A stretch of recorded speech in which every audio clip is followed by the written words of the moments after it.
The newsday continues here on One News Now. I'm Diego Castro, bringing you the biggest headlines from around the world. Turkey appears to be heading for a runoff presidential election after neither incumbent president and re-electionist Tayyip Erdogan nor rival Kemal Kılıçdaroğlu cleared the threshold to win outright on Sunday. The poll is seen as a verdict on Erdogan's 20-year rule and increasingly authoritarian path.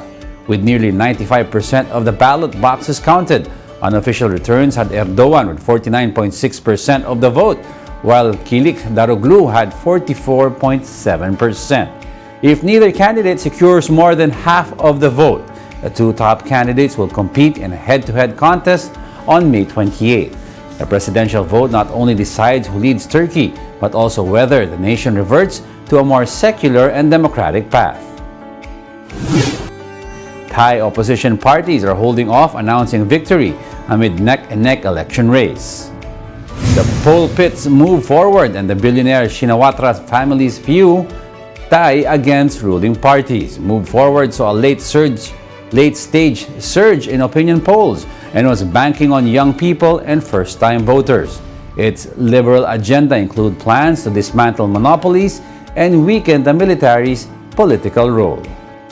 We have enough MP seats to push for any law reforms that we wanted.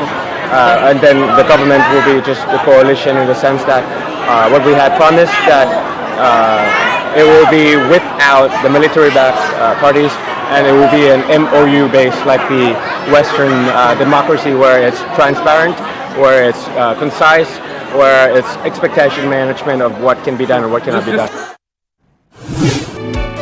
Russia's defense ministry says two of its military commanders were killed in eastern Ukraine as Kyiv's forces renewed efforts to break through Russian defenses in the embattled city of Bakhmut. In a daily briefing, the ministry said Commander Vyacheslav Makarov of the 4th Motorized Rifle Brigade and Deputy Commander Yevgeny Brovko from a separate unit were killed trying to repel Ukrainian attacks. It said Makarov had been leading troops from the front line and that Brovko died heroically, suffering multiple shrapnel wounds. The Defense Ministry rarely announces the deaths of military command in its daily briefings.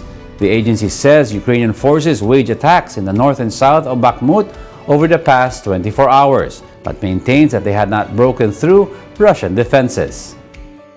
Севернее и южнее Артемовска в течение прошедших суток противником предпринимались массовые попытки прорыва обороны наших войск. Все атаки подразделений Вооруженных сил Украины отражены. Прорывов обороны российских войск не допущено. We'll be back with more stories after the break. Keep it here on One News.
You're still watching One News Now World. I'm Diego Castro.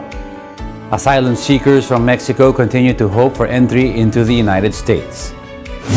This comes as the U.S. ended Title 42, a provision that allowed it to turn away migrants for public health reasons.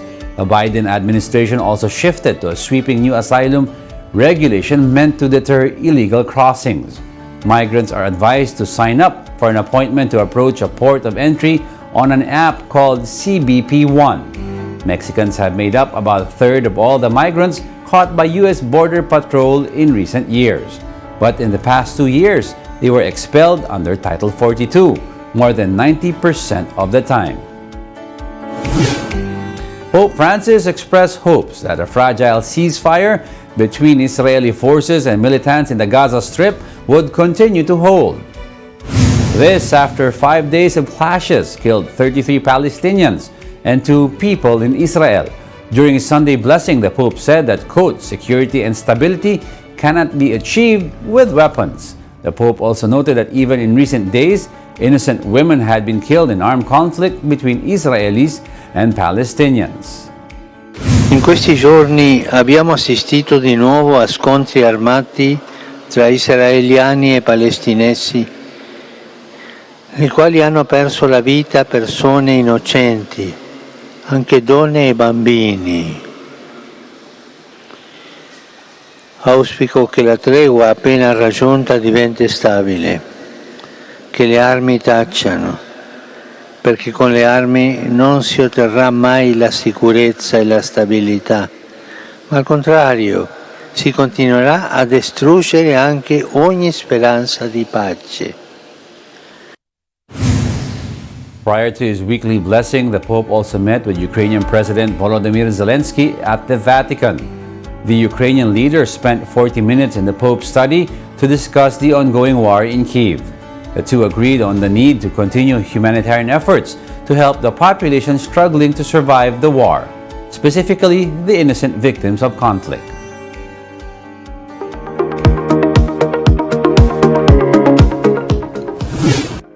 Germany's labor minister told lawmakers in April that the economy will be missing up to 7 million workers by 2035, roughly the population of Berlin, Hamburg, and Munich combined. In response, Chancellor Olaf Scholz's governing coalition has said it wants to attract 400,000 qualified workers from abroad each year. Bloomberg's Oliver Krupp reports. Deutschland's demographics are just not adding up. This year alone, 320,000 more people will reach retirement age and will become adults. That means the German economy, which is already struggling to find a labor force, needs to pay more into pensions while losing its workforce. Today, German companies are already having trouble filling about 2 million job vacancies. And that ugly equation has reignited a challenging debate on immigration. Germany is already struggling to deal with the roughly 1.25 million people who arrived last year, about 1 million from Ukraine. Chancellor Olaf Scholz is walking a narrow path, trying to take a hard line on irregular immigration while at the same time attracting foreign skilled labor. But it's a dilemma facing many nations, and Germany doesn't top the chart for attractiveness to highly qualified foreigners. Plus, immigration is a solution that some Germans do not like. In recent months, the far-right anti-immigration AfD has enjoyed some of the highest popularity in the party's history.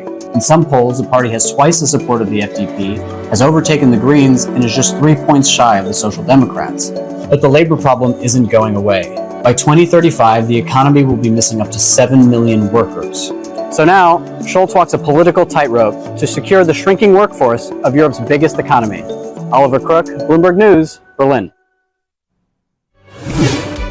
And those are the top world headlines of the hour. Join us again at 9 a.m. as we continue to monitor the day's biggest stories. Coming right up is Agenda at 8 a.m. I'm Diego Castro. We are One News. All sides, all the time.